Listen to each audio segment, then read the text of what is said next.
নিখিলচন্দ্র প্রামাণিক পশ্চিম রামচন্দ্রপুর সরকারি প্রাথমিক বিদ্যালয়ে গত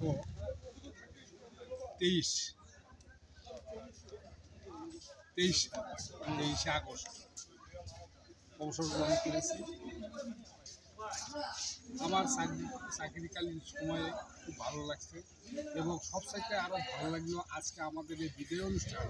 স্যারেরা আমাদের ইউনিয়ন চেয়ারম্যান এর উপস্থিত ছিল, বিভিন্ন কর্মকর্তারা, প্রধান শিক্ষকেরা, ক্লাস্টারের সহকারী শিক্ষক, সকলের উপস্থিতিতে আমাদের বিদায় অনুষ্ঠানটা আমার খুব ভালো লাগে।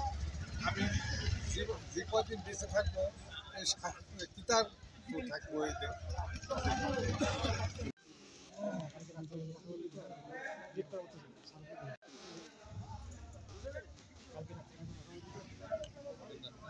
রহমান মন্ডল, আমি পশ্চিম মিদনাপুর সরকারি প্রাথমিক বিদ্যালয় থেকে অবসর গ্রহণ করি।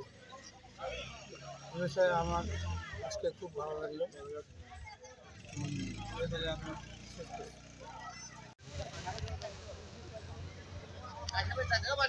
আমি